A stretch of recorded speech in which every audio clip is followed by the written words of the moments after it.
everybody to the 61st Gridiron Roast, where we'll be roasting our 62nd Fall Guy, who just so happens to be our very first Fall Gal. So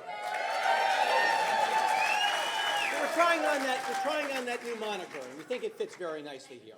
So this is where we honor and celebrate community service, and where membership really is a loose term. No meetings, no dues, anything else. We hope we can get more people along on this. So really quickly, even with the light, if we can bring the lights up for just 2 seconds, and I can just ask all prior Fall Guys to please stand just to be recognized real quickly. Can we bring the lights up just real quick?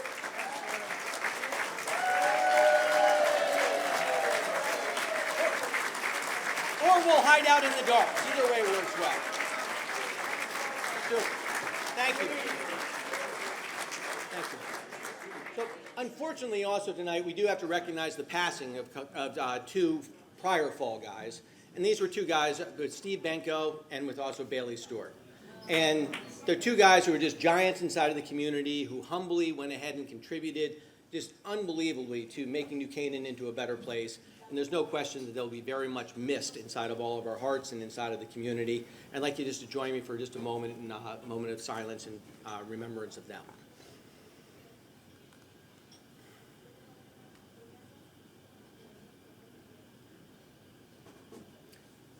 Thank you very much under that. And of course, we know that they would want this to be a celebration no matter what. So we'll quickly move on to the other sides of these.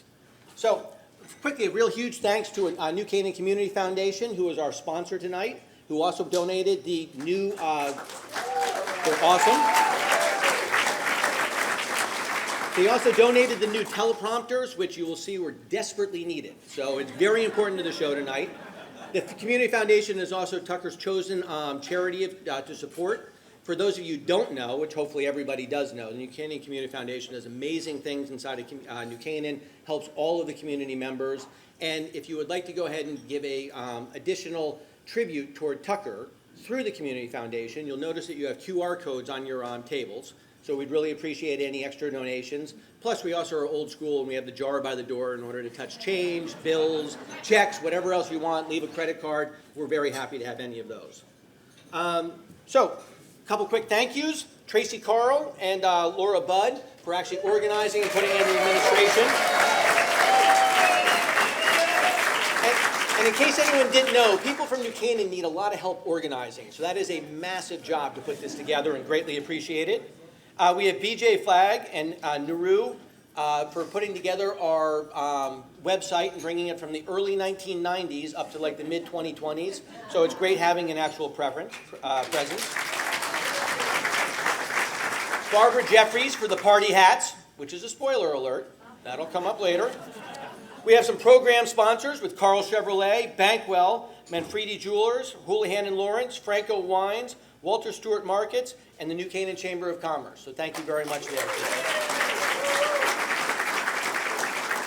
Also, Lisa Hussey Jessup and Betsy Jessup for doing 35 years worth of calligraphy and also curating our Fall Guy pictures and library of the past Fall Guys. And then Kevin Lamiere, plus the whole staff of the Country Club for putting on such a great evening for us.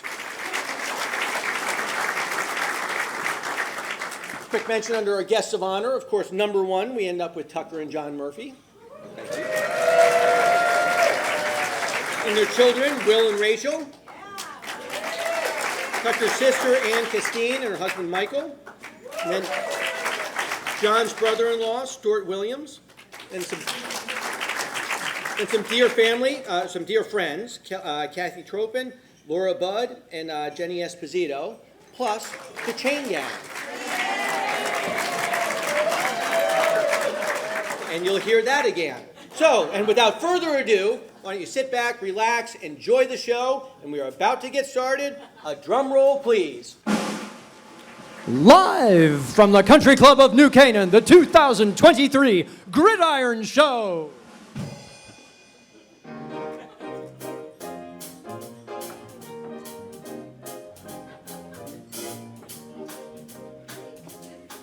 Another show, another toast, another Fall Guy we get to roast.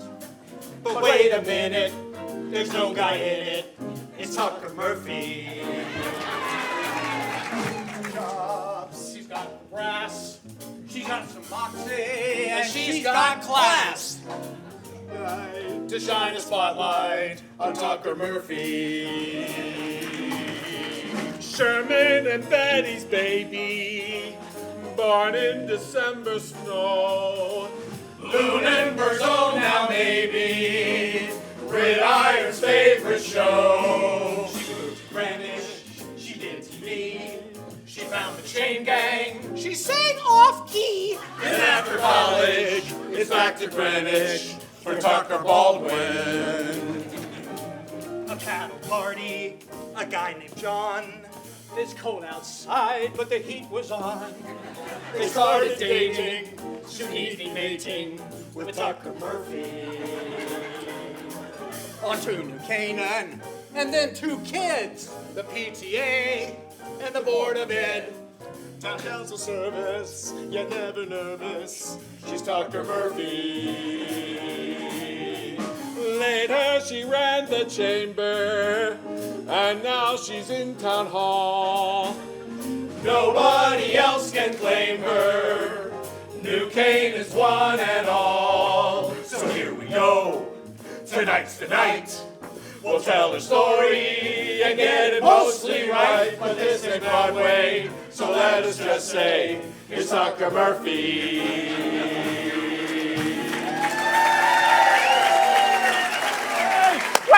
Wait. What do you call that? Wait just a second, you guys. What shit is that? Wait. You call that singing? You call that dancing? Wait a minute. Elliot, get off the stage, for God's sake. Get off. Hang on. What am I doing here? God almighty. Hold on to this music. Oh, dear God. Get going, all the except Toonham and Walbert. Hang out. I need you guys for a second, okay? Good God. Toonham, you're doing a show. Yeah. Did you do any research? It's about me. Of course we did research. We talked to John, we talked to your kids. But you didn't talk to me. How do you do a show about me if it isn't about me, if you don't talk to me? Get out of here. Walbert. Yes? What are you still doing here? You didn't tell me to go anywhere yet. I wouldn't dare leave. That singing, that dancing, Walbert. What's a 4-letter word for your kind of singing and dancing? Coordination. That's 12 letters, Walbert. Get out of here. Good God. It's like everything else in this town. If I want to do it, I got to do it myself, right? Good God. Excuse me a second. Shit. Fuck. Oh, God damn it. Shit. Oh, God. Oh. God almighty. Do I sound like I need a microphone? Really? All right, ladies and gentlemen, finally, welcome to the 2023 Gridiron Show. And as you can see, things are going to be different this year. I'm your host for the evening, Tucker Elizabeth Baldwin Murphy. I'm bold, I'm blonde, I'm beautiful, and I'm in charge. I've always been in charge. All right. So I'm going to start with giving you a little background here, okay? I was born on December 6, 1960 in Lunenburg, Massachusetts, a small town about an hour northwest of Boston. The youngest of 4 children, to Sherman Lyon Baldwin and Betty Jane Tucker. My earliest years were spent in Massachusetts with summer vacations on Cape Cod. And I inherited a take-charge genetic predisposition from somewhere up the family tree. So giving orders just comes naturally to this gal. I got pneumonia one summer when I was 2. The family picked me up from the hospital on Cape Cod, and we drove home to Lunenburg.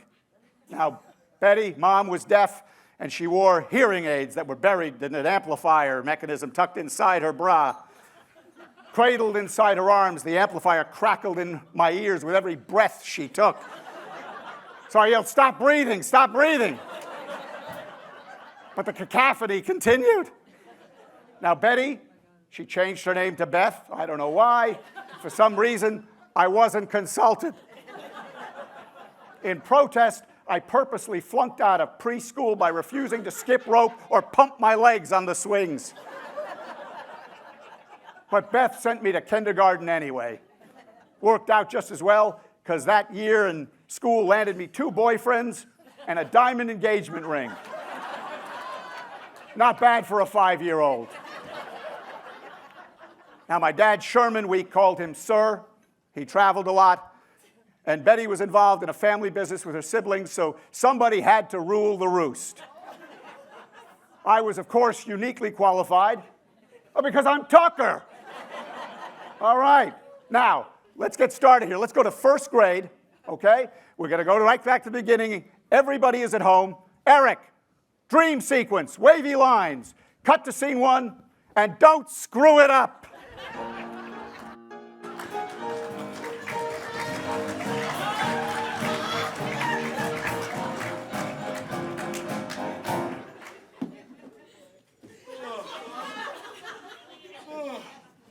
Good morning, Tucker. It's only 5 a.m. What are you doing up already, huh? I had some work to finish before I go to school. Yesterday I noticed the silver was a little tarnished, so I figured I'd just give it a good scrub. Can I make you some breakfast, honey?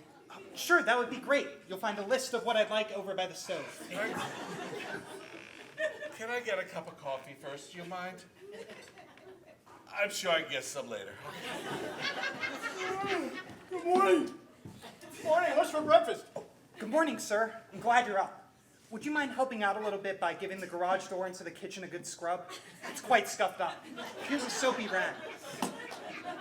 And while we're talking about breakfast, could you please eat over the trash bin? I'm trying to avoid crumbs on the garage floor. Oh, my throat's killing me. I need some orange juice. Oh, no! No, Lisa, what you need is to quarantine in your room for 14 days. I don't want to be responsible for a pandemic. Whatever that is. Shoot! Tad, why are you scratching your head? I don't know. Some of the kids at school had head lice, but I'm sure I'm fine. What? You've been on the loose? You've been on the loose in the house with head lice? You are not fine. Do not take that off. You'll wear it to school. But Tucker, I can't. Quiet, Tad. Lisa is in quarantine. So here's a list of what needs to be organized, shelf by shelf. Oh, and we're going to hold your birthday party in the bathroom. No carpeted surfaces to absorb spilled ice cream and cake, and there's plenty of running water for cleaning. Oh, my goodness. Oh, man. What? Everybody's so busy in here. Oh, hey, has General Tucker over here organized another meeting? What's going on? I'm tired. I'm going back to bed. Okay, Anne, enough with the jokes. There's work to be done. I've invited the cousins over for a play date after school. All the cousins? Of course. We wouldn't want to hurt anyone's feelings. But Tucker! And I invited them to stay for dinner. Mother, would you mind picking up some extra groceries? Extra groceries, Tucker, you have 52 cousins. That's not just extra groceries, that's a whole day of shopping. Gallons and gallons of milk, 6 loaves of bread, 15 jars of peanut butter, and 156 chocolate cookies. And that's just for the snacks. It'll be fine. We'll eat early before any of the food spoils. Mommy dear, no need to cry. All is well, and here is why. Just don't you worry, I'll be there. First we make the kitchen clean. Stove and fridge, they need a sheen. Yes, don't you worry, I'll be there. And I have lots of activities planned for after we eat. First, we're all going to play doctor. I really like some of the boy cousins. Oh, no, you're not. And then I'm going to teach everybody how to make some extra money. We're going to write letters to all our aunts and uncles and tell them we've never seen a $5 bill. That ought to raise enough money to pay for all the extra groceries. Pretty clever. No? No! All together we will play, make some cash the easy way. Leave it to me, 'cause I'll be there. You'll be there. You'll be happy, wait and see. All the cousins will agree. It will be fun, 'cause I'll be there.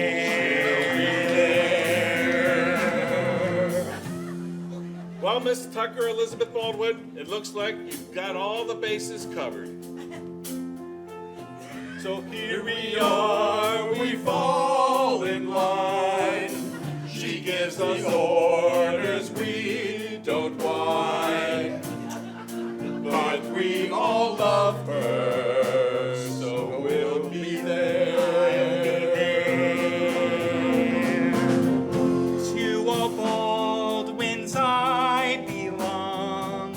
If I'm in charge, they can't go wrong. They always need me, so I'll be there.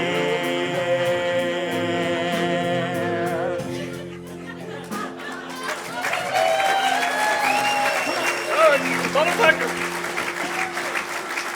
Excuse me, everybody. I'm sorry. This just in. Unfortunately, we have to cancel the show tonight. Fox just called, and Tucker's been fired.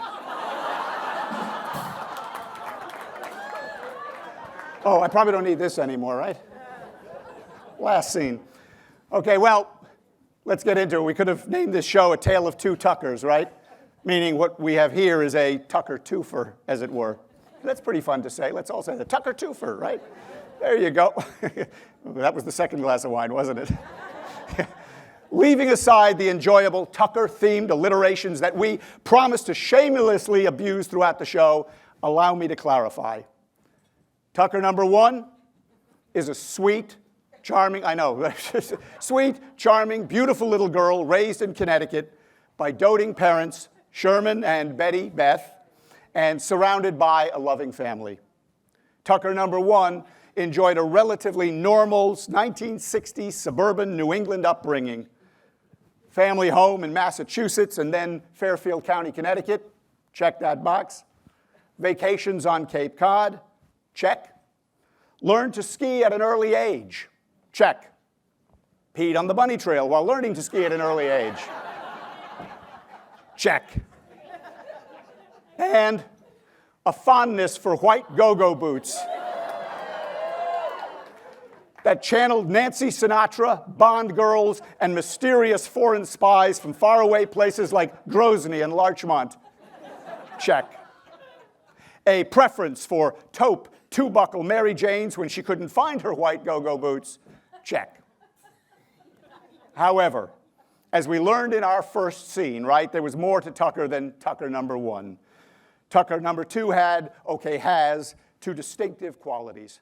First, she was not exactly bossy and not quite domineering, not yet anyway, and perhaps not in the way that her husband John would have liked her to be. Nor was she especially mouthy, pushy, or sassy. Instead, she was forthright. Yeah, that's what we're going to go with tonight. She was forthright.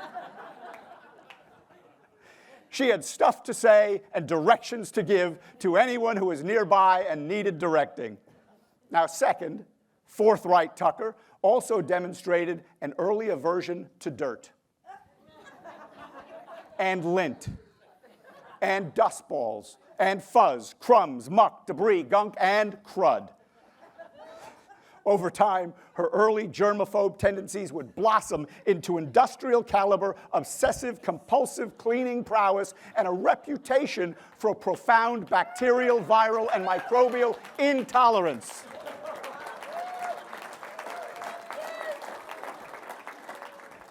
Well, research was right, huh?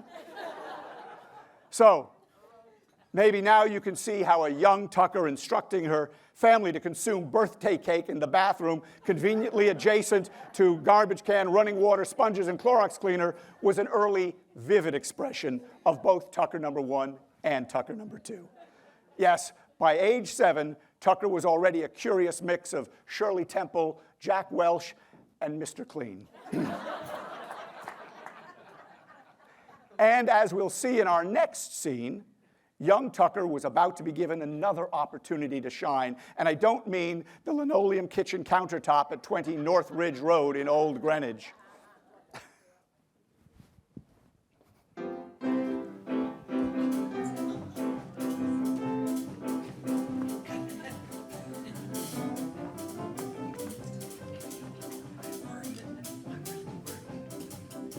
Hi, kids. My name is Fred Draper from the Madison Avenue advertising firm of Sterling Cooper Draper Price. Very nice to meet My you, brother Mr. Don Draper. sent me here. I got a line here. My brother Don sent me here. We want new faces for our television commercials. Very nice to meet you, Mr. Draper. Would you like some cookies with your martini? No, thanks. Listen, let's get down to some basics. We madmen like to say, you are the product, you feel something, that's what sells. Do you think we're good enough for TV? You want to make some money? Well, we make a lot of money. I really want a new bike. Listen, kid, you're good, get better, stop asking for things. Well, we've done some plays at school and skits with friends, but doing real live TV commercials sounds very complicated. No problem. We're going to make it simple, but significant. Hi, Fred. Nice to meet you. Now, who might you be, young lady, and just where did you come from?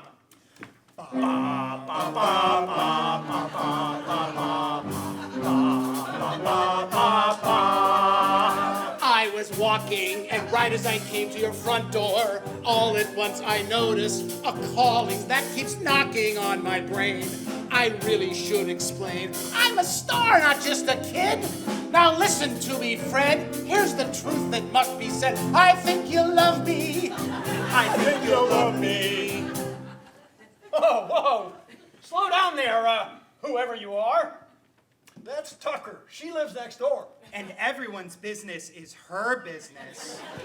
So, Tucker, you don't like what's being said, so you're changing the conversation, huh? As always, I woke up with this feeling it's destiny to deal with. Inside, I decided to myself, I'll make it by myself and always talk about it. So I just go and shout it when I walk into a room. I think you'll love me. I think you'll love me.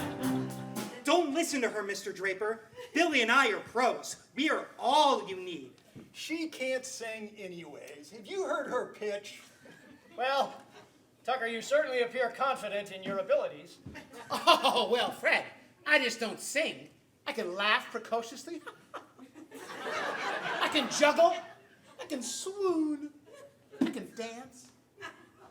I can cry. I can do it all. Mr. Draper, you said you came to audition Billy and me.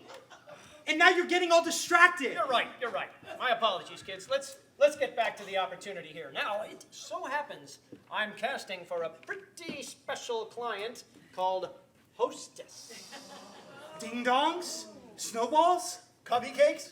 Funny bones? Twinkies! Oh, well, little Miss Tucker, you did get that one right. Ha! I just might hire her, but what should I be afraid of? I'm afraid that I'm not sure of the talent in this package. Why, we're all looking for the next line. Isn't that what life is made of? Though it worries me to say, this Tucker's got away. I think she'll love me. We think she fooled you. I knew he'd love me. We think she fooled you.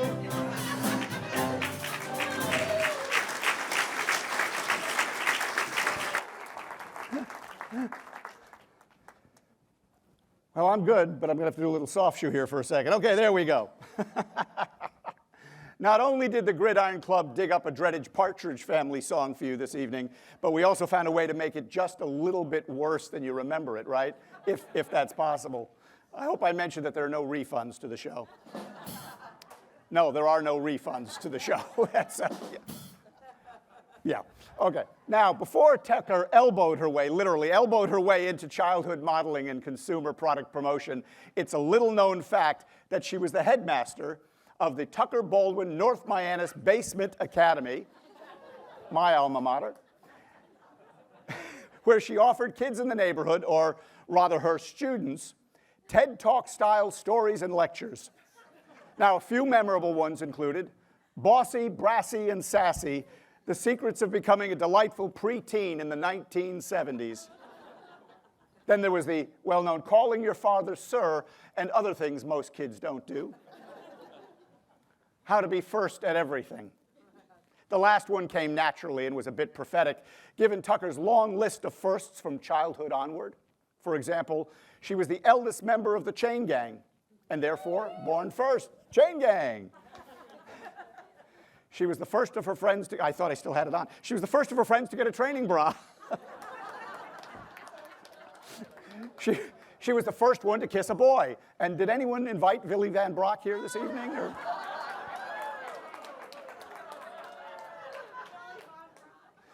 She was the first one to get a driver's license, and by the way, the first one to total a car. She was the same day, thank you. She was the first member of her 7th grade class to get engaged. And now, of course, she is the first Gridiron fall guy or fall gal or fall person. Give us a while and we'll figure it out.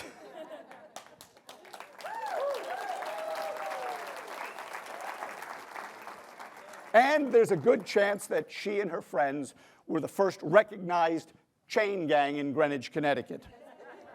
Now, not in a convicted felon kind of way or a super cool Chrissy Hind kind of chain gang, but the go everywhere and do everything together all the time, so it seems like you're physically connected to your friends kind of assemblage. Now, it's worth noting that their principal at North Mianus Elementary School, Mr. Leonard, conferred this dubious nickname on them. As youngsters, this decidedly not menacing chain gang, stood out for another reason. They had a hula instructor.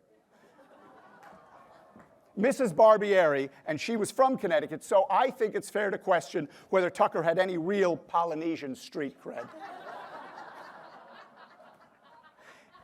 And yet, somehow, the girls got a gig as hula dancers for the Greenwich Aloha Days Festival on Greenwich Avenue.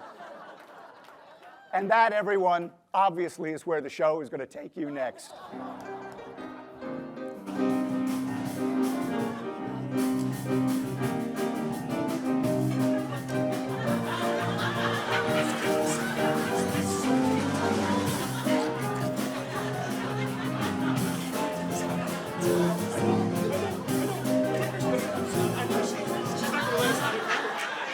Okay, girls, today is the big Aloha Day sidewalk sale on Greenwich Ave. And the parade starts in just an hour. Oh, it's time to start hauling some hula. My brother will be here soon with the family convertible. We can just toss everything in there. Oh, hey, yay! I see him. I see him come. Oh, hey, and double yay because I saw him first, and triple yay because I think he likes me.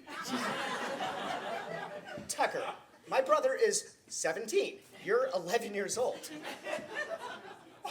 But that might be true. But, in kindergarten, I was married to John Bastor for like 2 days. And until his mom took her ring back. But so I know a bunch of boy stuff. Anywho, let's review my checklist here. Here, you take that. Okay? And you take that. And let's make sure we've got absolutely everything. Pa'u. You mean grass skirts? Check. Okay, leis. You mean these flowery things we wear around our necks? Check. Coupe A. You mean the ankle bracelets that make us look like we've escaped from a real chain gang? Check. sandals. No, Tucker. Traditional hula dancing requires bare feet. Haven't you ever seen Hawaii 5-0? No sandals and no go-go boots. Well, you know, Greenwich Ave is super scuzzy in the summer, and I can't carry enough Clorox to hose down the whole parade route. You know, feel free to go barefoot if you want to die before you kiss a boy. So let's continue. There's just one more thing on my checklist. The ukulele. Oh. First of all, none of us plays the ukulele. Second, hula is about dancing, not strumming some pint-sized guitar. And by the way, you had one hula lesson with Mrs. Barbieri, and you're acting like you're fluent in Samoan and were raised in a thatched-roof cottage under a canopy of palm trees. Well, my dad and I, we do love to go fishing, you know. And usually in that 15-foot ocean canoe that we carved with our own hands in the tradition of the ancient fishermen of Tonga. Tucker, the only thing you ever did remotely close to fishing was grabbing Mrs. Fuller's goldfish during science class. It squirted out of your hand, and you knocked over a whole box of lab equipment on the poor thing. Then she made you write on the board 100 times, "I will never again squish a fish with a petri dish." My brother just pulled into the driveway. Come on, let's finish practicing. Oh, okay, but, you know, let's warm up with, hey, Tiny Bubbles by Don Ho. My mom loves that one. Tiny bubbles in the wine make me happy, make me... How about instead we practice the song we're going to do for our dance routine? Okay, all right. Hit it. Hiya, my name is Tucker, is the thing to say on this sultry Greenwich sidewalk day. That's the preppy greeting that I send to you from a land with much cachet. Yes, we know that hula doesn't really fit the flowers and the grass skirts with suggestive slits. Hi, my name is Tucker, is the chain gang's way to say hey aloha to you. Hi, my name is Tucker, is the thing to croon while we dance down Greenwich Ave at noon. Model cute and bouncy curls I share with you. I will be quite famous soon. Hey, the island beach boat is the place to be. Keep the hula hopping in the nearby sea. Hi, my name is Tucker, is the chain gang's way to say hey aloha to you.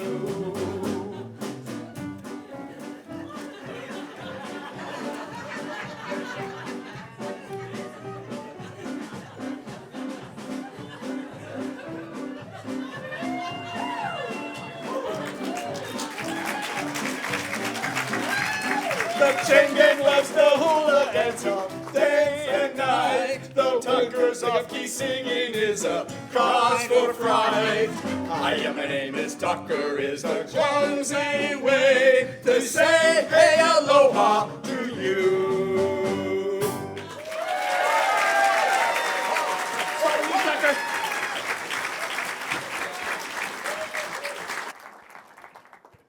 There are things in life you just can't unsee.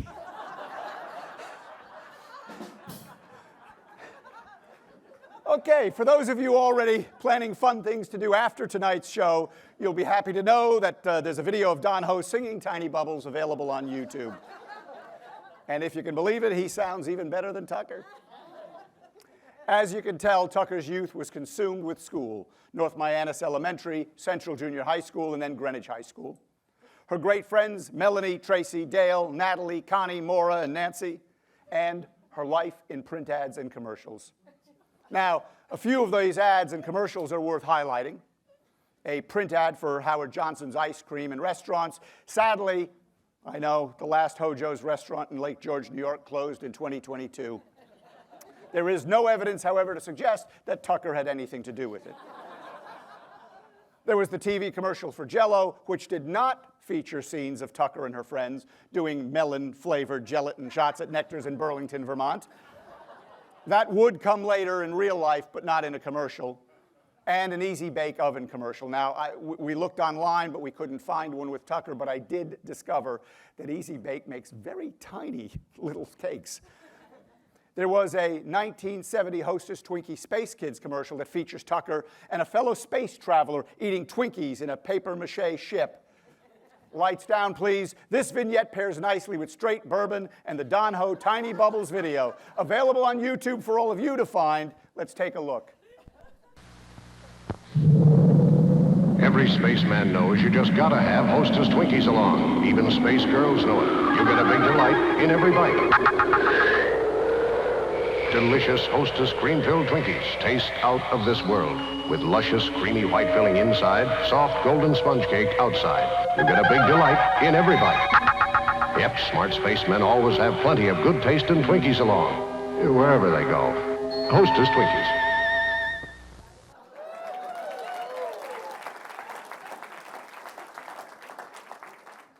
Very few products in this world are measured in a half-life.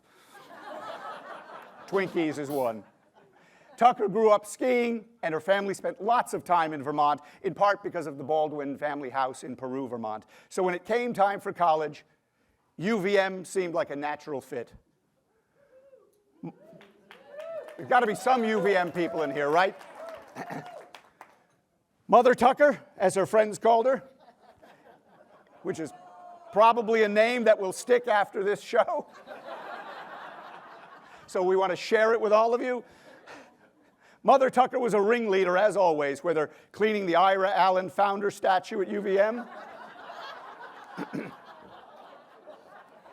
or ferrying people in her Toyota station wagon to Nectar's to see NRBQ and Bob Marley, to the Chicken Bone to play foosball, and to frat parties at Sigma Nu, the animal house of UVM, which has since been shut down. But as with the demise of Hojo's, we don't have any evidence that Tucker was the reason it's closed down. Now, let's check in with Tucker and her roommates as they prepare for an evening out in Burlington.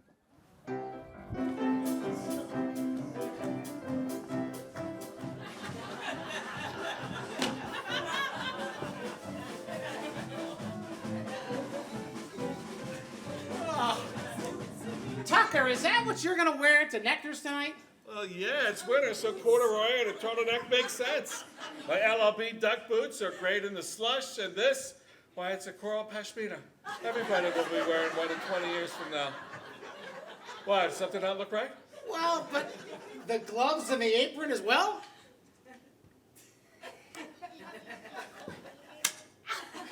It went easier before. It's tempting for sure.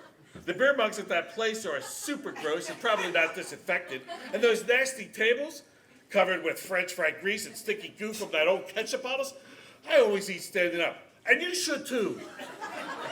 Well, I'll take my chances on the bar stools and the high-top tables. Ooh, heck, I wouldn't put my pretty little corduroys anywhere near those bar stools unless I had a full hazmat suit on. Just to be safe, I'll bring along some Comet cleanser and a box of my treasured Dopey scrubbing pads. Dopey. Say, is that who we're seeing tonight? Huh? The band, you know, China Grove, Wrong Train Ryan, Mississippi Moon, Won't You Keep On Shining? Those guys, the Dobie brothers. You mean the Doobie Brothers? Yeah, whatever. Oh, jeez. Is that really their name? Whatever. One-track mind you got. Yeah, like those sassy boys at Sigma Nu. Oh, yeah. Their long train is running all right, but on a different track, if you know what that dark tunnel, if you know what I mean. Ooh, you girls are P.I.G. pigs. Anyway, about tonight. The Doobies would be super cool, but we're seeing Bob Marley. So we'll probably also see a lot of Doobies. and not the brothers. I mean, you know, not the band. What? Huh? More in the sense of, I can't stop smiling and I've got the munchies. You know, just doobie. You know, joint. Jimmy, Juju, Spliff, Bone, Bifta, Blunt, Fatty, Dutchie, Mary Jane, Tommy John, Sticky Stick, Magic Dragon, Toke Tube, Bong Filler. You know. Sue Roca, you ought to be ashamed. I didn't understand half of what you just said, but I can tell you this. I'm Tucker. I'm not a toker.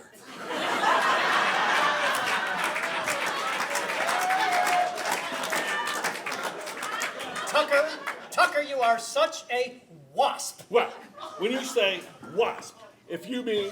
That's for later, yeah. If you mean someone who wipes away... Streptococcal. Thank you. Pathogens, washes and sanitizes perfectly, Windexes and scours prodigiously, then yes, I am indeed a proud wasp from Greenwich. Oh, rubber. Ah.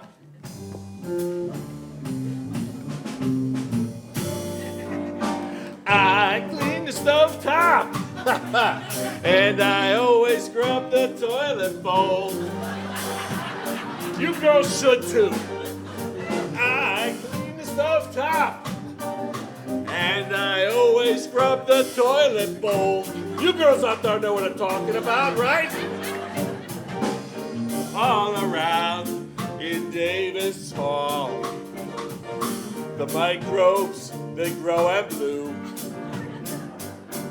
They say they want to bring me more dobies for the cleaning of our gross dorm rooms, for the cleansing of our disgusting room. But you know what I say? Take it away, girls. She cleaned the stovetop. That's right. And I swear it was in self-defense. Because I want to catch you if you didn't. You're right. Yeah, she cleaned the stovetop. Missed the spot. Because she said it was just causing offense. The cleanser always works for me. For what? Pretty much everything, just saying, right? She says, wait, don't dispose of our food. And what do you scream? Do not throw away our food. That's right. So I clean the stovetop, and I always scrub the toilet bowl. Yeah, I do. All right, girls, let's go party, all right? You going? Let's go. Let's go. Let's go. Let's go get him.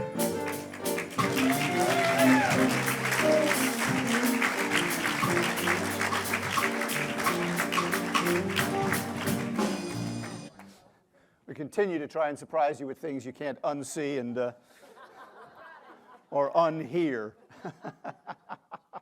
So, bartender, I could use a scotch at this point, Hans. I see you make it a double. Tucker made it out of UVM in one piece, kissed a few frogs along the way, as they say, and eventually found herself working for Lord & Taylor in Manhattan and then Parrot Limited in Greenwich. Parrot Limited in Greenwich. Perot Library, Parrot Limited. It's an easy mistake for us Greenwich people, right? Before we proceed, however, it's been brought to my attention that we have neglected to cover a few other Tuckerisms that are worth mentioning. First, Tucker likes to drink pickle juice. And I'm not jerking your gherkin. That's what it says. I'm not jerking your gherkin. And I'm not referring to a savory gin or vodka-based libation that Hans might be able to make you back in the back of the room there with the rest of the team. I mean actual green, salty, Vlasic kosher Dills pickle juice. Go figure. Now, second, Tucker is the master of the Irish exit. On a ski trip to Aspen, she and her girlfriend, Margot Brady, met some cute guys who invited them back to their place. Everyone ended up in the hot tub, as you will. Margot and Tucker were in bathing suits, as you will. The guys, all 12 of them, were in birthday suits, as you will. When Tucker realized what was happening, she was overheard saying, "I'm Tucker, I'm not a..."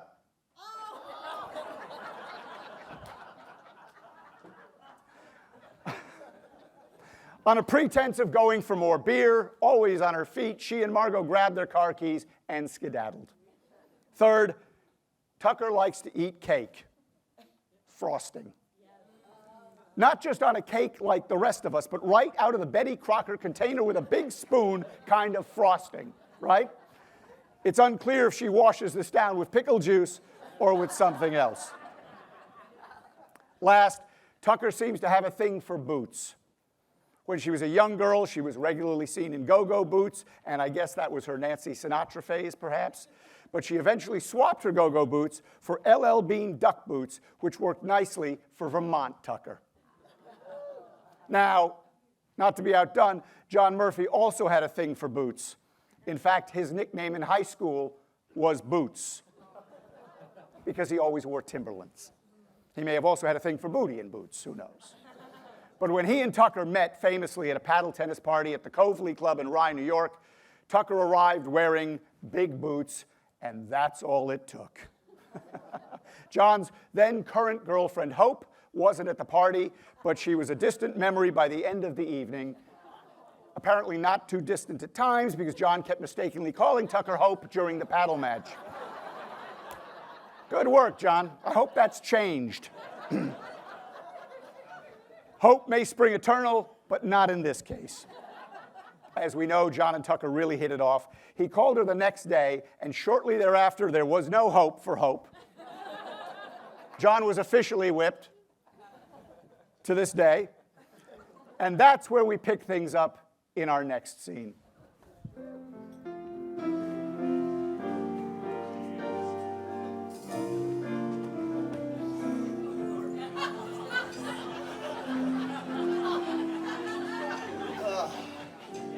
This is great. Another night with my favorite people. We all hike, we all do 100-mile bike rides, we all camp. There's nothing like a free-spirited game of paddle tennis for a recovery workout, huh? Hey, John, where's your girlfriend? Oh, Hope? She couldn't make it tonight. Something about a trust fund meeting.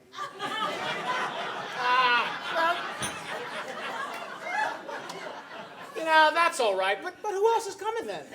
Oh, there's a group from Haggerty's in Greenwich. Tucker!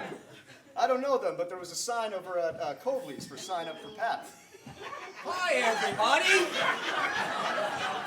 I'm from Haggerty. Tucker! And I'm Tucker. And despite the boots, I'm not a trucker. Wow, do you see that? She's gorgeous, and she's wearing Timberlands. She's outdoorsy. Gorgeous is right. She looks like a movie star. Murphy, we're on court 3, okay? I'll meet you guys there. You, Haggerty, Tucker! we're on court 3. Follow me.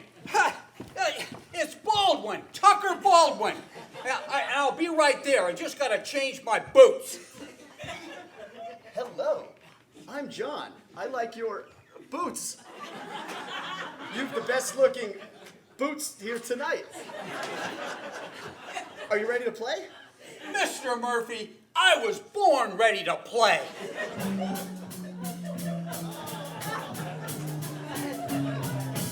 Here we are a-playin' paddle tennis. And you can't take your eyes off my boots. Well, let me tell you something, Mr. Murphy.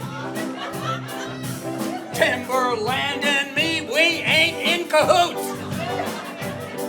I wear these boots for comfort, and I don't miss a shot.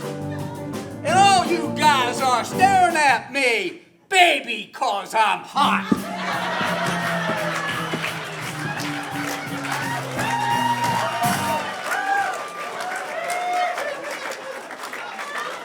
Wow, you're not kidding. See you on court 3. Court 3. Tucker and me. No hope for me. Holy paddle balls. I'm in love. Oh, Tucker, I just met a girl who's named Tucker. I'm speechless, can't you see, and hopeless I must be right now. Oh, Tucker, my lips are so ready to pucker. She's beautiful, she's fun, for me she is the one, and I say it loud and they'll think that I'm swearing. I don't care, I just cannot stop staring at Tucker. It's true, I'm a sucker for Tucker.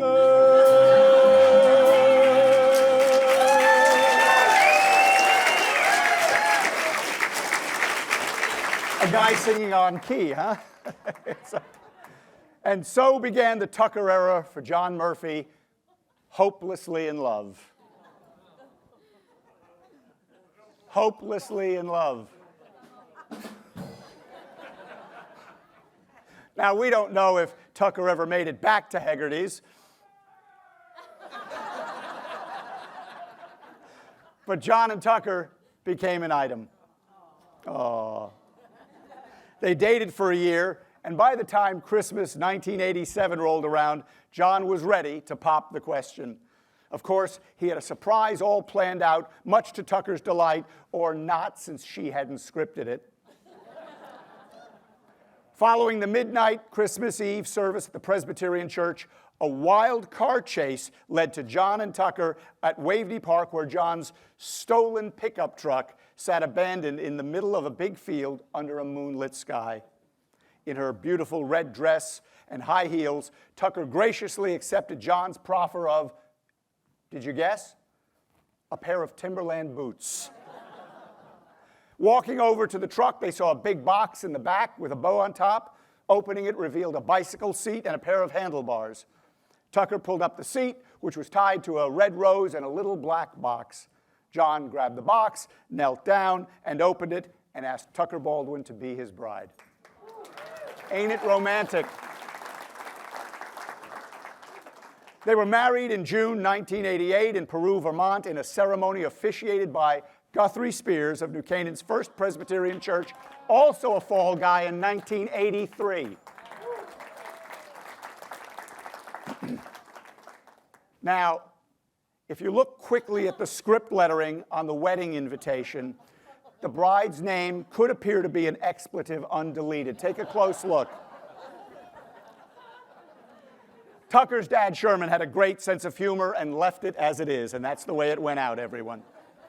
The reception undoubtedly had lots of 70s music like James Taylor and Jackson Browne, and probably no wedding cake, just heaps of frosting.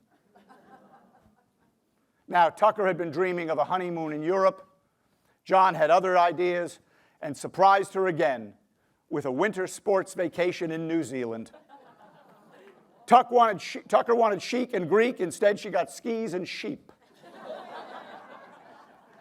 Now, as newlyweds, Tucker and John lived briefly in Riverside and Greenwich, then moved to New Canaan in 1990, and a growing family soon followed, with Will in 1990 and Rachel in 1992. Tucker settled in, yes. Tucker settled into the rhythm of motherhood, endowing the Murphy family homes on Harrison, Homewood, and eventually Garish Lane with the unmistakable fragrance of pine sol and the incessant hum of a vacuum cleaner. And she started to become active in everything. She joined the PFA, designed the after-school fun program at South School, and served as a Girl Scout leader. As the kids grew older, Tucker grew more active in the town of New Canaan, and her resume, it reads like the end section of the New Canaan Yellow Pages, befitting her fall gal status. She seems to have... Go right ahead. Yeah. She seems to have joined, participated in, been elected to, moderated or chaired pretty much every club, committee, and governing body in the town. 4 years on the Board of Education, 12 years on the town council, she became the epitome of a New Canaan model citizen and volunteer. She also kept working as a business manager for Design Solutions, as a part-time licensed realtor, and perhaps most famously, for 12 years as the executive director of the New Canaan Chamber of Commerce.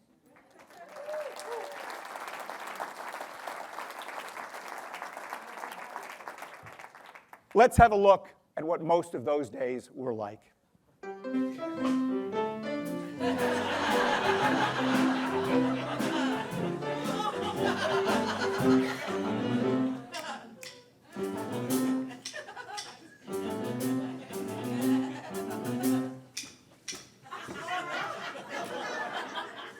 Hi, Tucker. How are you doing today? I'm great. Been here since 5 a.m. and gotten a lot done. I'd have come in earlier, but I had to rearrange my attic and wax the garage floor. Oh, Tucker. What was it your father used to call you? Flippin' Rella? Ring, ring.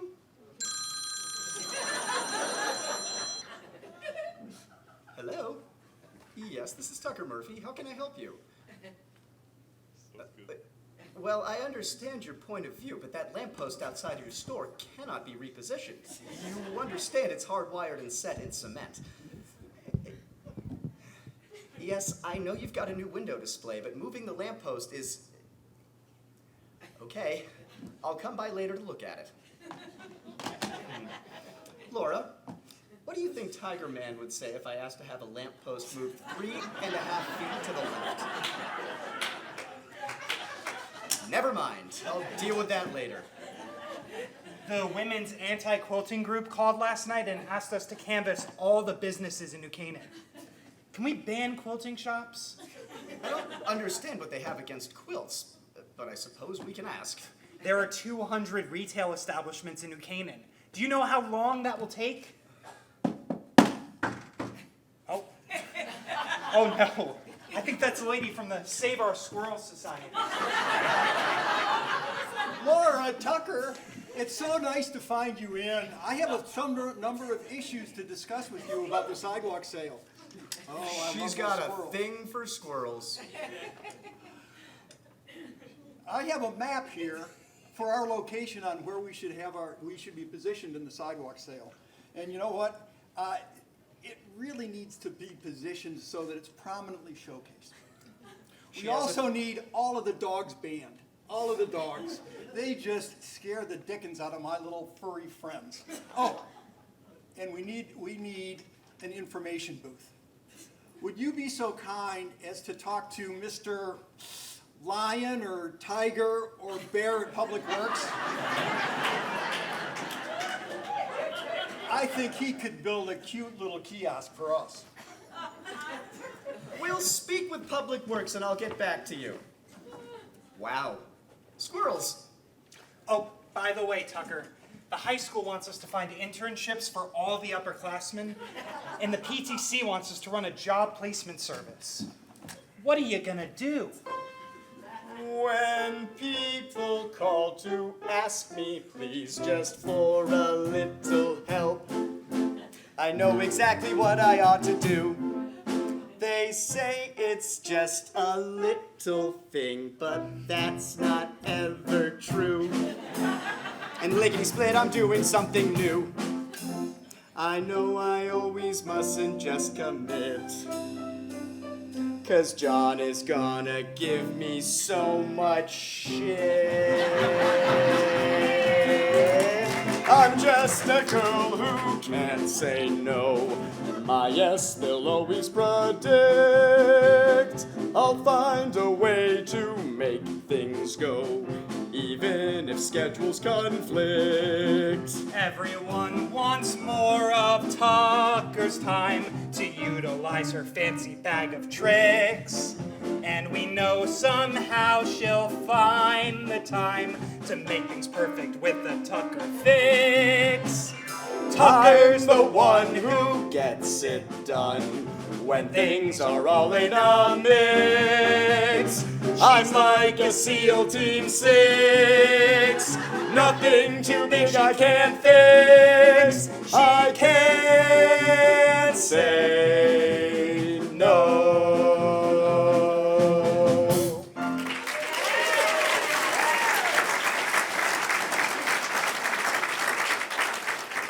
Come on, Tucker, we gotta go. The squirrel lady is repatriating a trunk full of little rodents right on Elm Street, and the merchants are going nuts. The merchants are going nuts. So Tucker manages to accommodate just about everybody for everything they want, and when she can't get it done exactly the way they want it, she somehow manages to make them happy. The sidewalk sale is a veritable microcosm of everything involved in being the head of the New Canaan Chamber of Commerce. It's a consummate juggling act matching politeness and tact against ambition and aggressive salesmanship. So right now, let's take a quick look at the girl who can't say no, how she finds a way to put her foot down.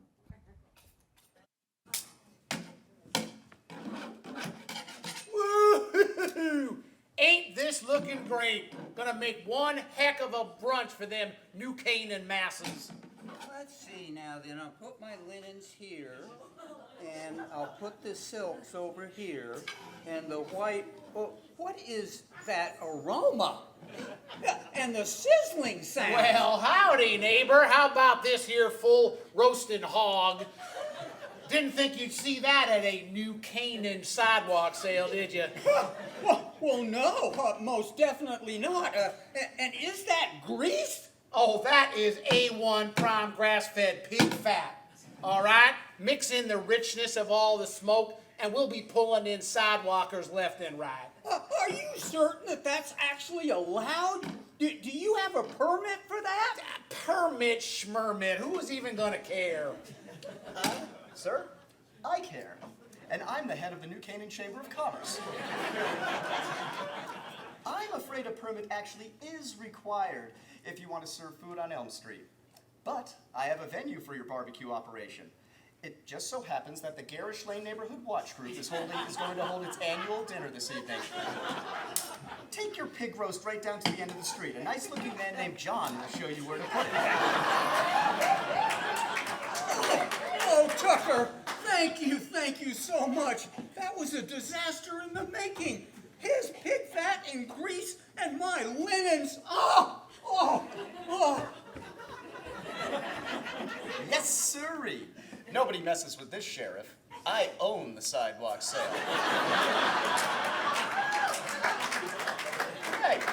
Hey, you.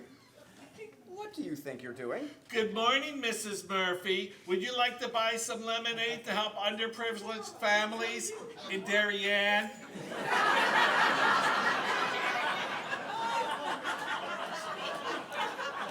Oh, that is such a lovely idea, but It's you've got $3.50 for a large, and if you want some extra ice... But it's just not gonna fly. But my mom said, my friend, that we could do this. I don't understand why we can't do this right here, right now. Well, little girl, your lemonade stand is just in the wrong place. You need to be on Garish Lane with the barbecue man. There's going to be a big party there with a bouncy castle and ice cream and a nice man named John who will pay you and your friends $10 to serve your lemonade. Now, hurry along. Thank you, Mrs. Murphy. Yes, I'm the gal who makes things go. Everything works like a dream. We are the Chamber Supreme, New Canaan's #1 team. We can't say no.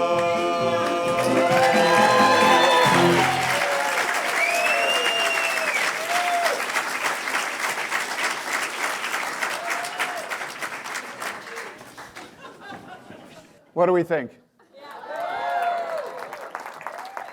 So by now, we hope it's clear to all of you that Tucker derives immense pleasure from cleaning, organizing, and straightening, and that reputation has been well known far and wide. In fact, she was once invited to Washington to clean up a mess. But I digress. Back to the chamber. Tucker loves to organize everything at all times. So imagine her delight when she realized that the issues she encountered at the Chamber of Commerce and Town Council were much like all her cookbooks, sweaters, and holiday decorations. How, you ask? They could be organized. Oh, the joy. Now, this allowed Tucker to extend her well-developed OCD to mastery of a whole new organizational medium, the 3-ring binder.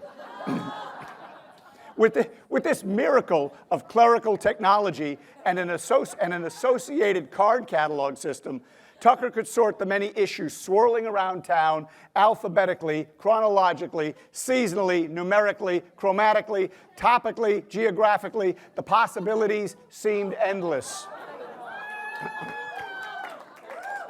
These are in her office. Needless to say, with everything appropriately filed in the right binder or card drawer, Tucker keeps a spotless desk.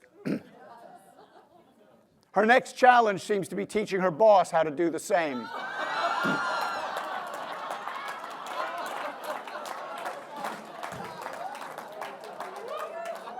Look closely. You'll see Kevin lying napping behind that pile. As you can imagine, a variety of proposals and a few controversies arose during Tucker's time at the Chamber and Town Council. When neighbors and merchants objected to the idea of blocking downtown streets to allow for a pop-up park. Tucker positively proposed perfectly plausible parking positions and pedestrian pathways for people to ponder.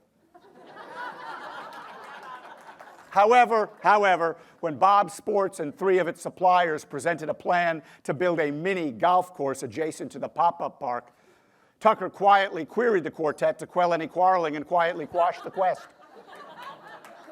Then there was the time Steve Carl proposed installing a zip line on Main Street for the sidewalk sale. Tucker was horrified and exclaimed, "That's unthinkable.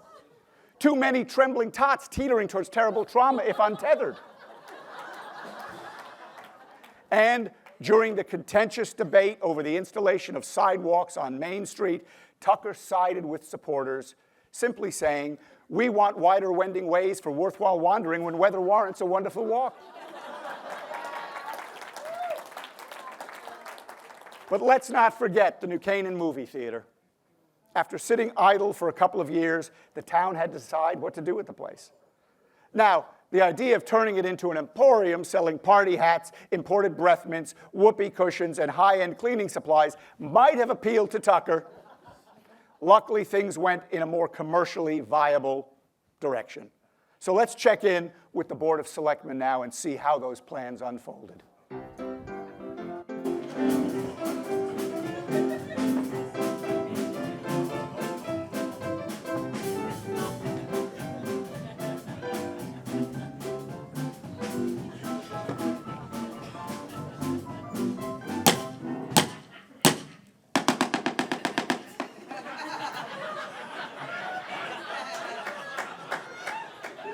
Mine's bigger.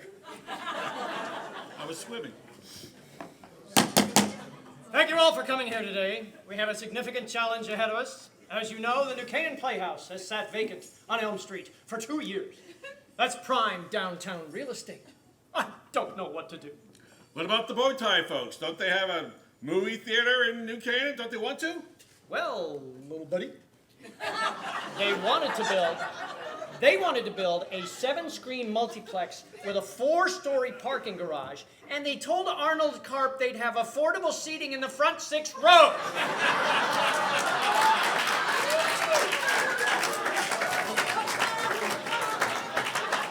Planning and zoning put the kibosh on that.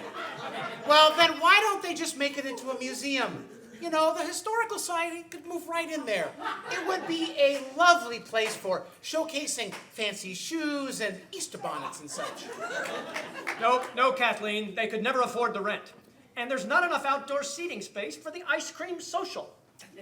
I've just finished polling every merchant in town. The restaurants don't want a restaurant there. The art galleries don't want another gallery there, and it's way too big for another nail salon. What about the police?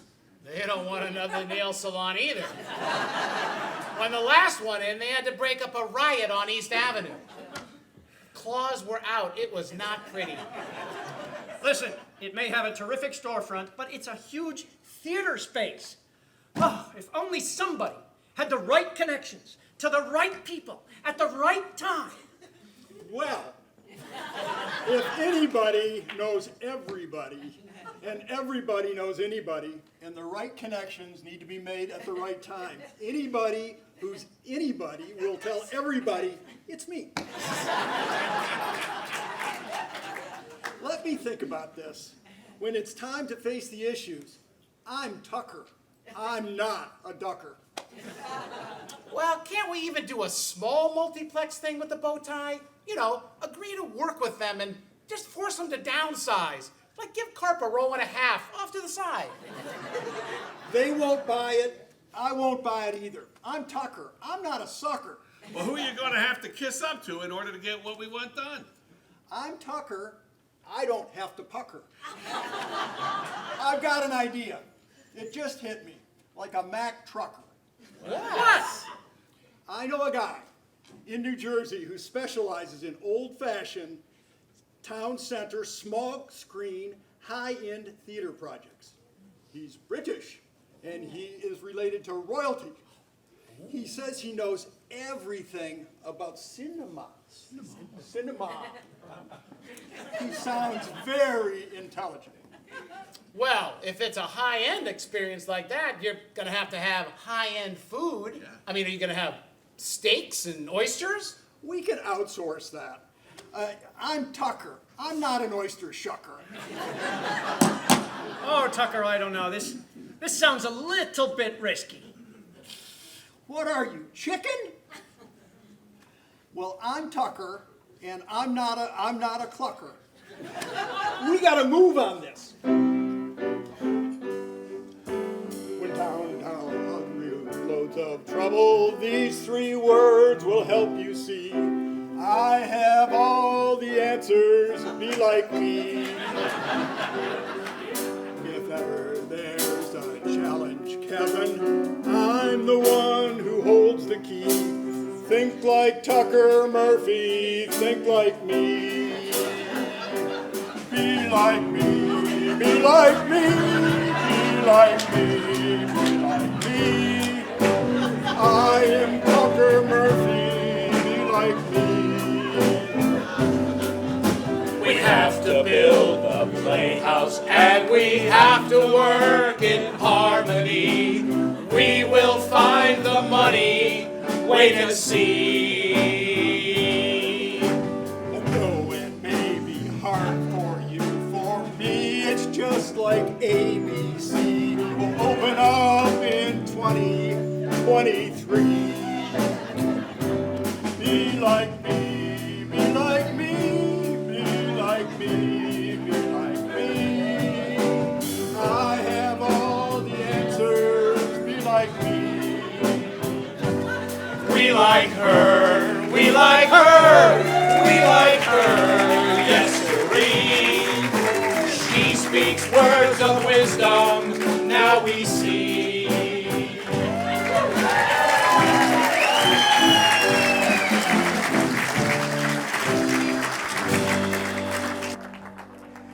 Tucker has a lot of personality traits. Self-esteem is apparently not one of them.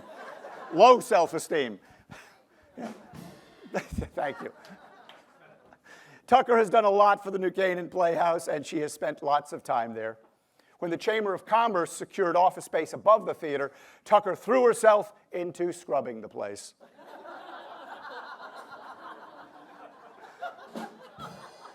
With her brooms, mops, sponges, gloves, and drums of cleaning supplies. I mean, look at it. She looks like an Ecolab emergency crew arriving at the site of the Johnstown flood. Now, I don't know if the Playhouse Theater building has a basement, but if it does, Tucker has never been there. And she certainly hasn't gone down there to clean anything. Why? Because Tucker doesn't do basements. Why? Because she's afraid of crickets. Not that cricket. Crickets. Though she lives to clean, even Tucker has her limits. Jiminy, she can't even watch Pinocchio without shuddering. And it turns out that although she has spent lots of time in Cape Cod, Captive Island, and other places on the water, Tucker doesn't like going in the water. Pools are fine, but oceans and lakes are out. Why? Because Tucker doesn't do murky, she's afraid of sea critters. So, alliteratively, By tomorrow night, I'll get that one. So literally speaking, crickets and critters are cause for concern, but Tucker doesn't like games. Does like games. I'll be back in a minute. Yeah, one of those games is left, right, center.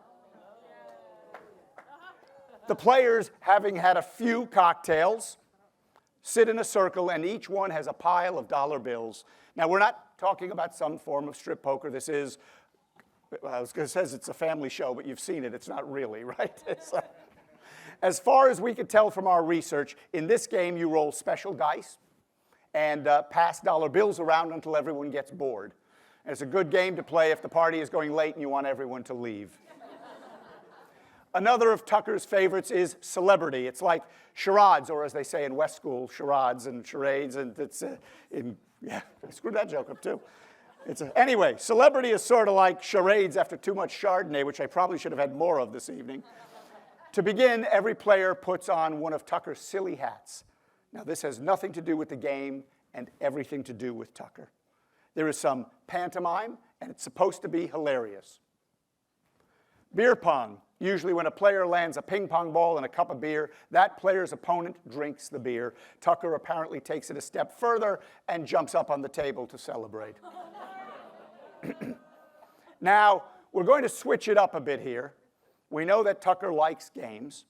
We're about to find out if Tucker likes game shows about her.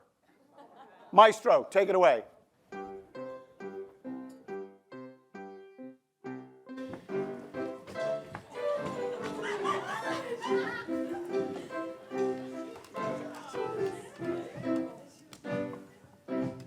Hello and welcome to Tucker Jeopardy, the only game show about Tucker, named for Tucker, featuring friends of Tucker, and performed for Tucker.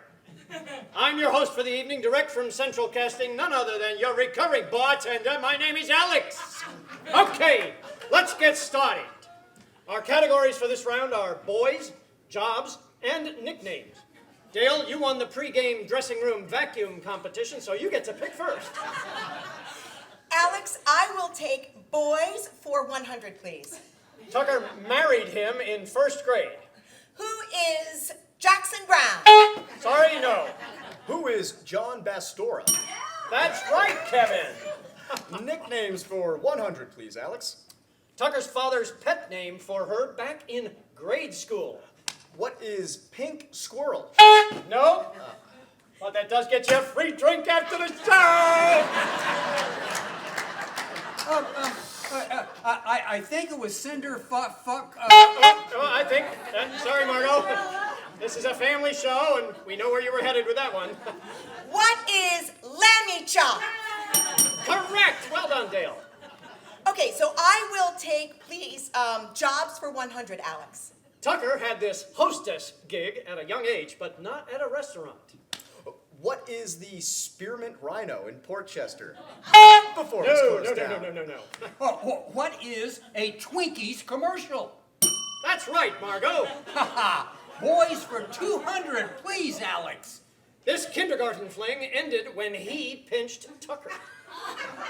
Who is Mr. Leonard, the principal at North Miami School? Wrong answer, Kevin. Who is Scott Gress? No. Who is Bobby Geis? That's right, Dale. Okay, so nicknames for 200, please, Alex. Neighbors' kids referred to her as this when they listed Tucker on who to call in case of emergency. Make sure to cross that T carefully. What is Mother Tucker? That's right, Margot. Nicknames for 400, please, Alex. Though she was not in the Indian Princesses, Tucker was sometimes known by this Native American name. What is Running Mouth?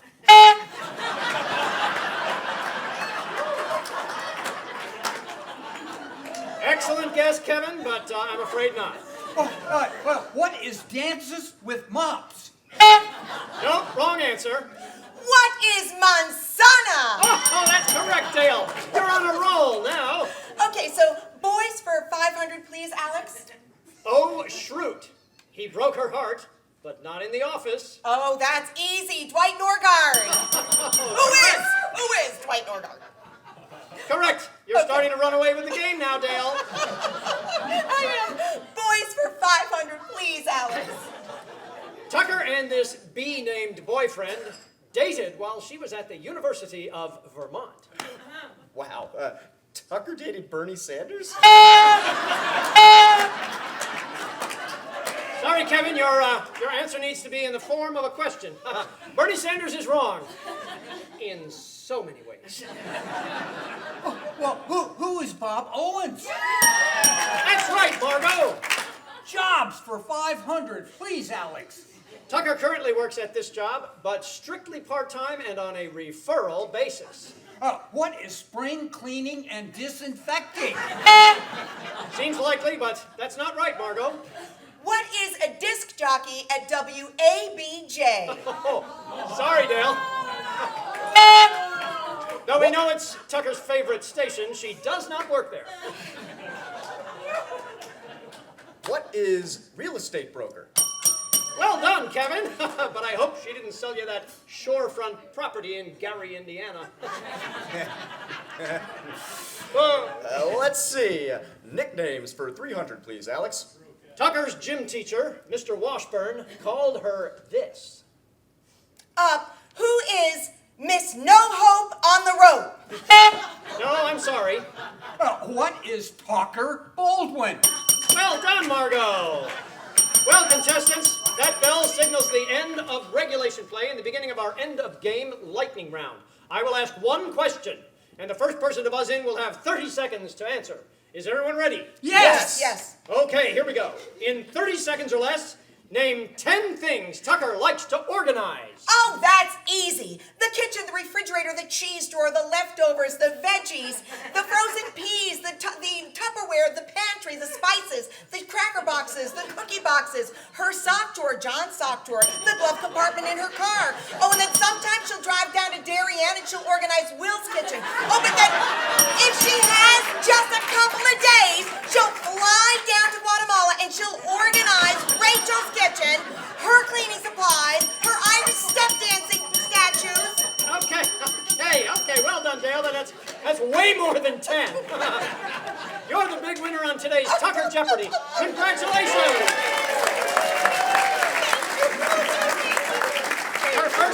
Your first prize is these signature cleaning utensils with a lifetime supply of Dobie scrubbing pads. Let's have a big hand for Dale, ladies and gentlemen. Off we go.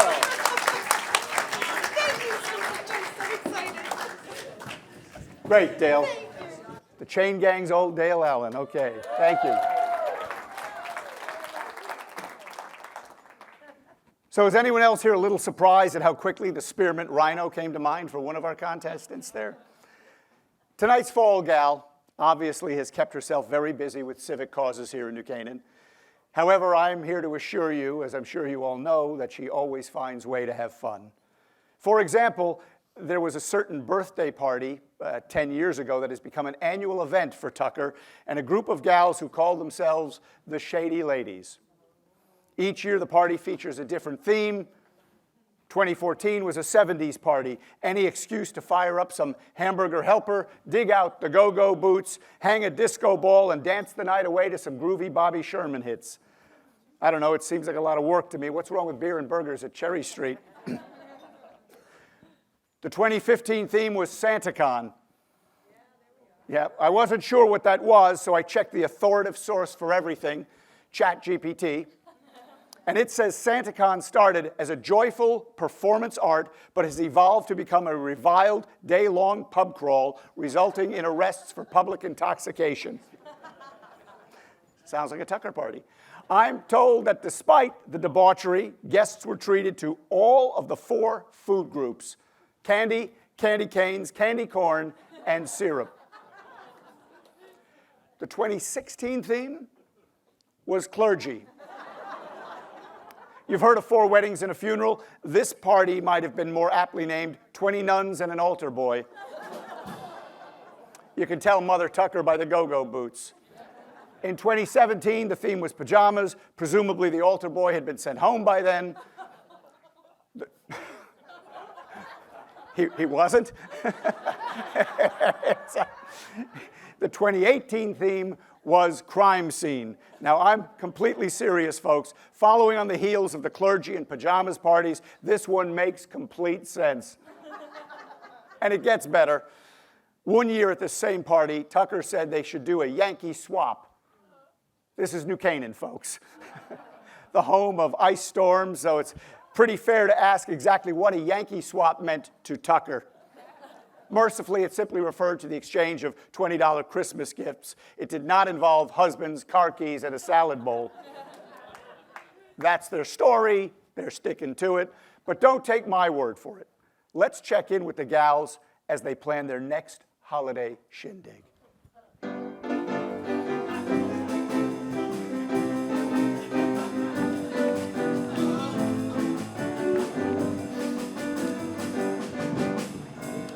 Okay, girls, it's that time of year again. We have to start planning the next ladies' holiday party and Yankee swap. I remember the 70s theme. It was so great seeing all those floppy disco hats. Well, you gotta have hats. It's not a party if there's not great headgear. Tucker, you sure know how to organize a party. SantaCon, pajamas, and crime scenes were great, but the clergy one topped them all. Although for you nuns, those costumes might be habit forming. Okay. Let's get to work here. Now, we gotta have a theme that is easy and fun to dress up with, right? And costumes are a must, of course. And maybe even we can come up with a theme that we can work into our Yankee swap grab bag. Speaking of the Yankee swap, Tucker, how is it that you ended up taking home the pièce de résistance? Oh, the very squatty potty that you brought to the party. Well, look, I organized the grab bag into 8 different sections. The squatty potty fit perfectly into area T, and that's right where I headed when I needed to get the grab bag. So what's our next theme? What about wild animals? Too tame. NASCAR? Too racy. Characters from our favorite books and movies? Gone with the Wind. Now, you know what? I do have a full set of Civil War uniforms in my attic, a collection of velvet dresses, and white linen gloves. We could all dress in outrageous Southern accents. We could talk like that, too. That would be... And then we could say, after all, tomorrow is another day. Frankly, my dear, I don't give a damn about that movie. What about Casablanca? Oh, you know what? I could be Ilsa Lund. That broad has a great hat, right? And I have 8 boxes of fezzes in my attic with tassels. You guys could all be Signor Ferrari, right? But you know what? I'm a little light on the Nazi uniforms that go with that. What about Rocky Horror Picture Show? Some real possibilities there. You know, you got fishnet stockings, you got toilet paper, you got noisemakers, you got confetti. I have all that stuff in my attic. But you know what? That would be even too hard for me to clean up. So what's it gonna be, girls? I gotta know right now. Yes or no? Oh, let me sleep on it, baby, baby, let me sleep on it. No, wait, forget about that. I got it. I know. We will do 50 Shades of Grey. Now, you guys have all read that, right? You've read the book? Huh? Oh, come on, you've all read it. John read it. I'm gonna get IMAX tickets to go see it. Come on, let's just all go see it together. I don't know. Oh, you know what, guys? You gotta think harder. All right, I cannot wait for that Yankee swap. I gotta go check my attic for some materials.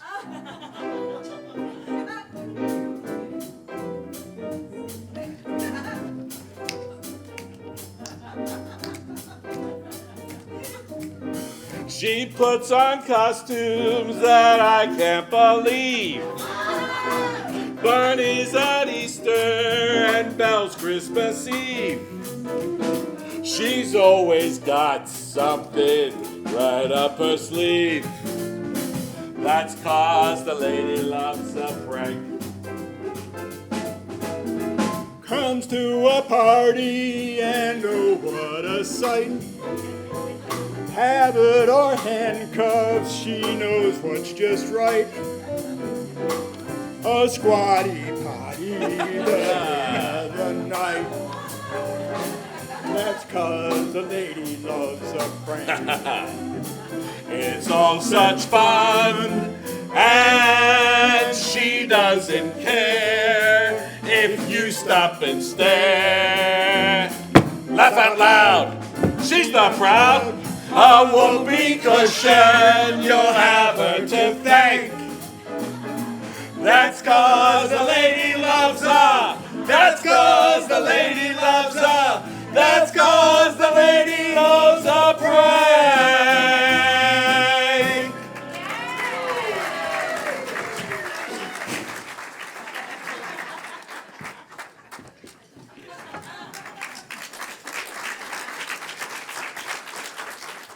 We understand from reasonably reliable sources that Tucker has never put whoopee cushions on the chairs of the selections meeting. That's just the selectmen. Credible eyewitnesses tell us she never went to town council wearing a potted plant on her head. The Board of Education and the PTA have not seen her in pajamas or handcuffs, so we're told it's just a party thing. Tucker loves a party, and that means party hats. Her fondness for costumes presumably started at an early age when she was always dressing up for TV commercial photo shoots. Progressing through high school and college, by the time Tucker was a mature, we'll use that word, by the time she was a mature, responsible mother of two living in New Canaan, her enthusiasm for silly hats and crazy party themes had apparently blossomed into a full-blown obsession. The 50 Shades of Grey themed party may or may not have ever happened, but the Shady Ladies did end up going and seeing the movie together. Tucker seems to always come up with a wacky idea and others just naturally follow her lead. One night she was at Gates Restaurant, old timers, we call it the New Gates, before it closed for renovations, and Tucker learned that New Canaan's most famous porcelain fixture was about to be demolished.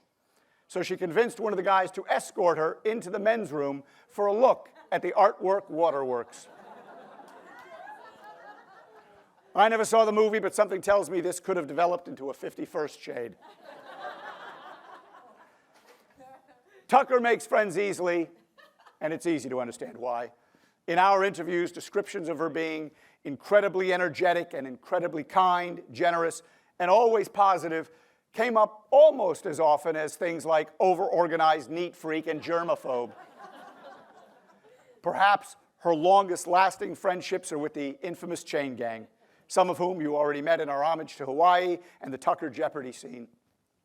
This group of ladies has been together for more than 50 years. They've traveled together, they've been in each other's weddings, they have a continuous text string that's so long it's measured in terabytes. Of course, they, meaning Tucker, play tricks on each other. One year, Tucker went to visit Melanie in Boston. Arriving with a baby in her arms, Tucker explained that she'd found the infant in the snow outside and couldn't just leave it there. I mean, Melanie freaked. The doorbell rang. Police? No. It was the rest of the Chain Gang, including Natalie, the baby's mother.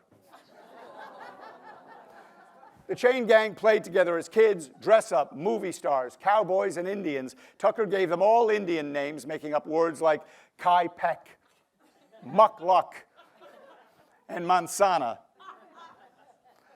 They had a secret call, which they yelled when it was time to gather. It sounded something like an injured turkey being trampled by a gang of wild dogs. Chain Gang, can you demonstrate it? That didn't take much of an ask, did it? Wow. Again, for everybody. Okay, it was funny the first time. As you can imagine, we didn't write the call into any of our scenes. Nobody could spell it. None of us could make the sound without driving everyone else out of the room. I wonder if the Chain Gang will keep that tradition going into the future. Okay. Right now, let's see if Tucker's childhood pals will remember it when they're a few years older.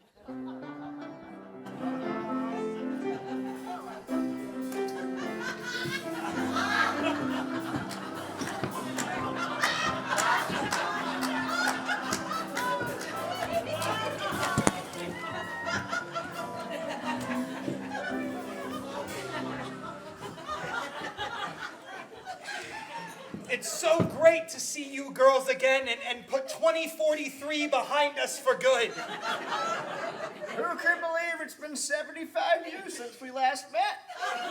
Mel, it's 75 years since we first met. Oh yeah, North Mianus Elementary School.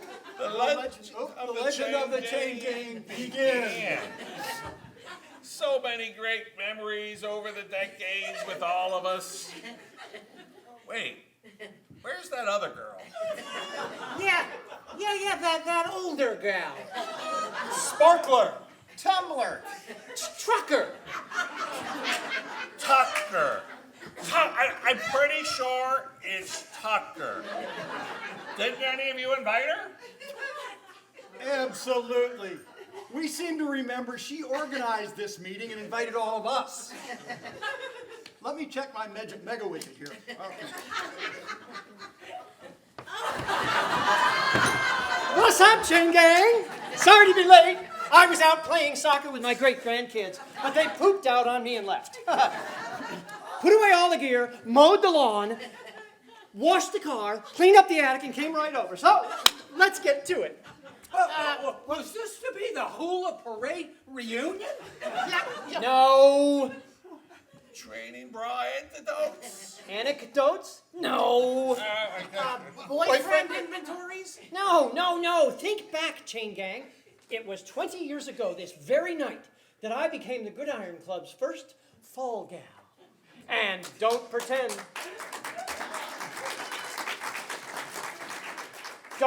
you don't remember the 19 consecutive years since then. I've gathered you all to relive that honor.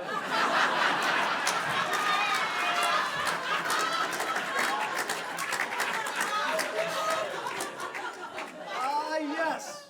It's coming back to me. Was it 10 years ago that you had all of us get gridiron tattoos? Yeah, and when we all turned 80, you had the script translated into like 17 different languages. All true, but let me confess something to you six. As special as my gridiron status may be, it cannot compare to 75 years as a member of the Chain Gang.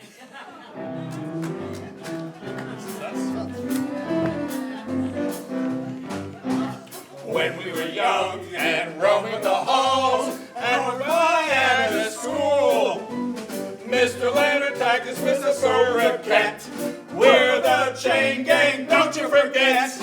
Now we're in bed by 8:45, and we lightly snore.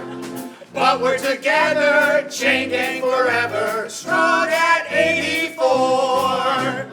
We can't remember how we first met all those years ago, but we know that we were all together here. Life's a party, how about a beer? Now in our 80s, still having fun, never once to bore. We can still swing it, We can still bring it. Who could ask for more? Oh, you are so right, Tucker. We just never tire of being together, decade after decade after decade. Well, almost never. Was it the 32nd reunion when one of you wore your outdoor shoes into my living room? Oh, I think that was probably me, but don't you remember the year we all turned 75? That was a little edgy. Oh yeah, that was Tucker's half-baked key party idea, where we all traded funny hats and made as if to leave with a different Chain Gang husband. None of those guys even noticed. It took hours for the getaway to get them all back to their own houses. Lots of reunions and lots of fun, laughing through the year. I've a funny feeling that we'll carry on right past 99 and beyond. Now in our 80s, still having fun, never once to bore. We're all together, Chain Gang forever, strong at 84.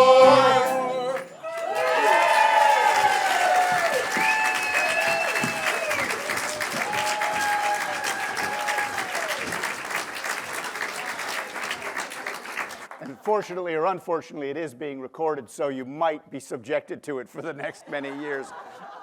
Believe it or not, folks, we are almost at the end of our show. It says wait for applause right here. Thank you. After all this, I feel like I'm 84. So, what do you think? Some of those guys look more like Tucker than Tucker, right?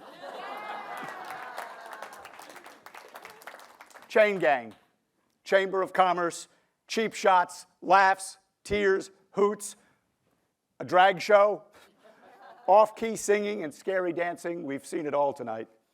There's nothing left but the kick line and a speedy escape to the nearest cocktail to try and unsee all these guys in their dresses tonight. Of course, you don't have to see it again until next year, and we hope you'll be back for another heaping helping of Gridiron hospitality next year. Well, by now, I'm sure, or I hope, they're ready. So, fellas, let's say goodnight to Cinder effing Rella.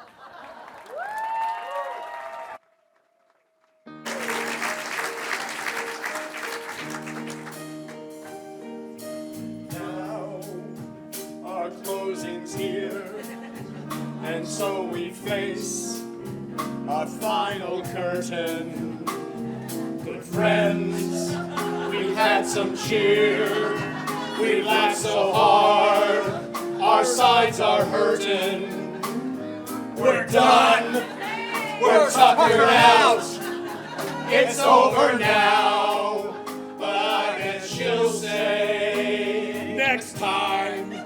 And let's be clear, just do it my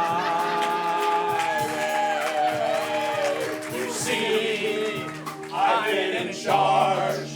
I've run this town from top to bottom. I've shown what I can do. Big brass goals, you know I got 'em. I'll run this show next year. You'll follow me or hit the highway. You'll see, I'll make it clear. You'll do it my way. So there it is. Now we're on track. We'll get it right. Then we'll all be back. We'll look ahead.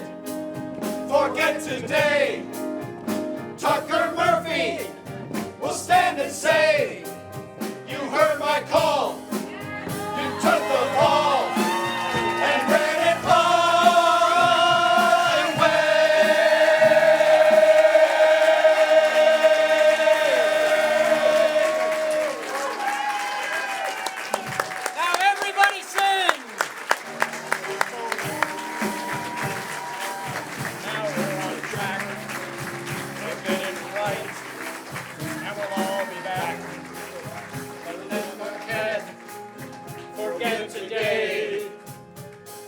Murphy will stand and say, you heard my call, you took the ball, and ran it my way. Whatever.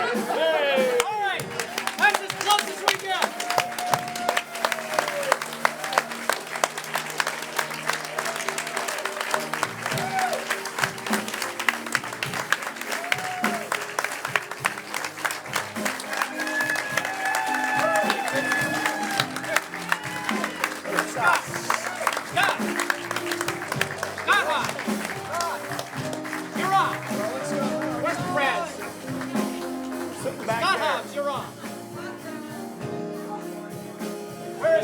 Scott was sitting in the back.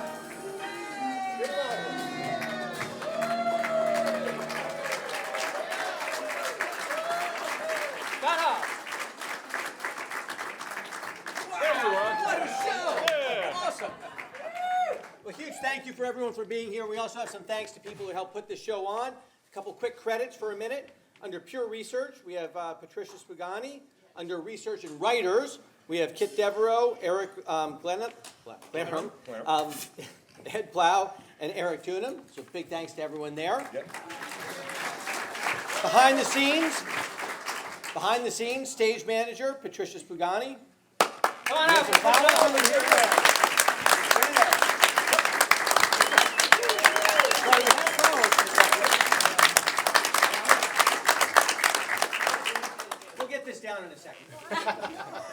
I can do it.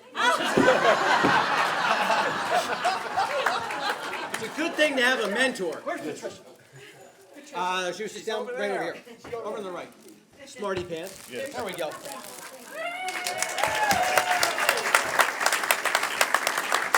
Under wardrobe and costumes, Connie Sinavese.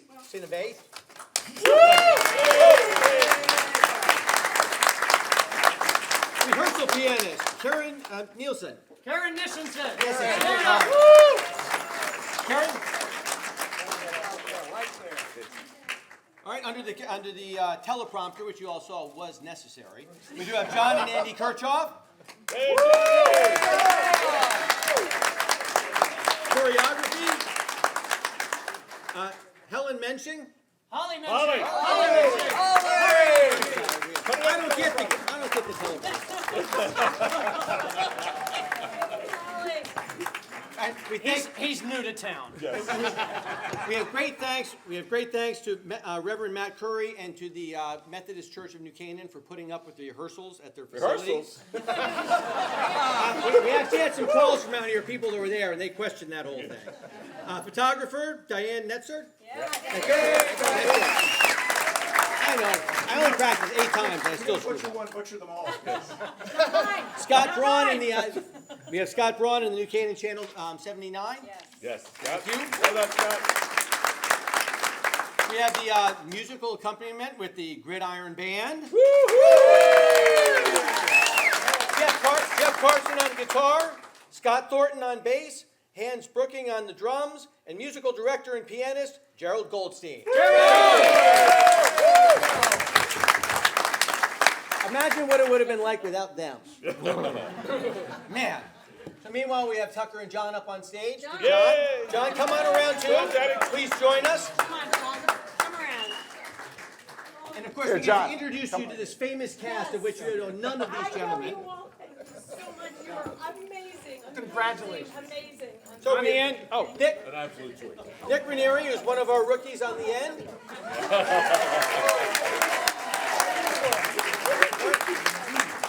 And we got Eric Glenham on the. Eric Glenham. Kit Watson. Bill Walbert. Eric Coonan. Another of our rookies over here. Rick Townsend. And then, of course, we have Robert Curry on the end. Master of Ceremonies, the mighty Bill. Bob Doyle. That's good. And then we got Eric somebody who's our major director here in the middle. Somebody has to take it away from us. Now, I do believe that we have a special representative from the state here tonight, and I don't know if Tom O'Day could step up and just do a quick presentation. He's on cue. That's a first. All right. Thank you, Tom. Please. So, the Connecticut General Assembly official citation introduced by Representative Tom O'Day, Representative Lucy Dathan, Senator Cece Marr, Senator Ryan Fazio, be it hereby known to all that the Connecticut General Assembly hereby offers its sincerest congratulations to Tucker Murphy in recognition of being chosen as the 2023 Gridiron Fall Gal at the 61st annual dinner. As the first Fall Gal, your honor is long overdue. You were a star as a young actress and a leader ever since, whether as a member of the Chain Gang or the Town Council, the Board of Education, or the New Canaan Chamber of Commerce. Your contributions to the town of New Canaan are endless. Congratulations and enjoy your day. The entire membership extends its best wishes on this memorable occasion and expresses its hope for continued success on this 27th day of April, Tucker Murphy Day.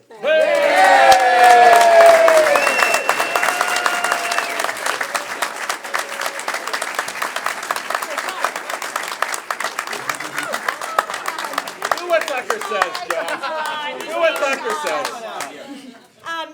You know, there's absolutely no words. Everyone asked me all week long, are you nervous? Are you nervous? And I was so excited for 1,000,001 reasons, but never, of all the years that I've worked on the Gridiron, never did I think that I would be here with all of the other Fall Guys before me, certainly being the first woman is beyond. And so I just can't, I know.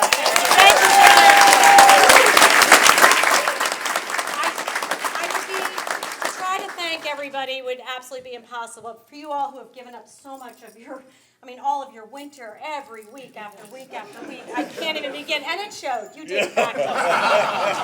You're a good liar. But also, Minutes and minutes. certainly to my Chain Gang family. These girls have been with me since we've been with I love you very much. I've got my besties of all time. I've got a couple groups here of besties, and I've certainly got my scarf and white pant gal group over here. And all of you. New Canaan, this is what we do in New Canaan, right? We do what we do, and we do it with the fierce local pride that we all love and make so important to us with our life here. So, and to my own family, John, you've given up a lot. The kids have given up a lot. I got Will, Rachel here. Tomorrow night I'll have the rest of the crew, but Kathy, Oksana, Stuart, Michael, Ann, thank you. I love you all, and this is just like nothing else I've ever experienced, so thank you very much. Congratulations, Tucker.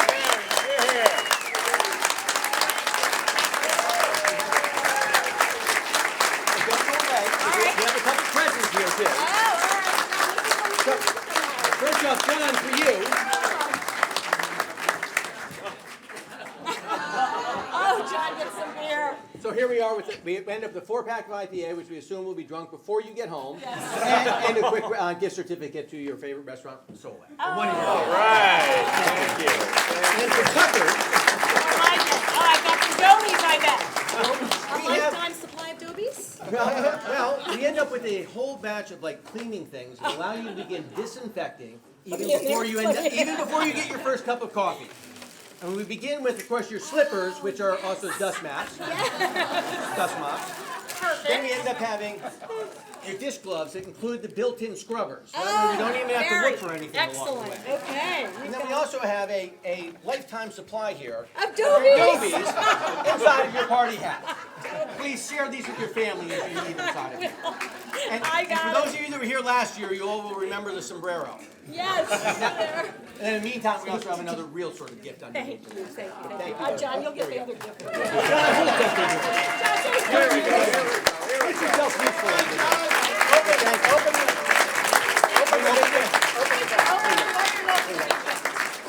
I think I forgot to mention my town hall family. I've got a real family out there at town hall, and we take care of each other, and it's very special. What do we got here? Let's see. We taped it shut. I was gonna say it's a trick. John being helpful as It's usual. a trick. Yeah. Oh boy. Stand up. There we go.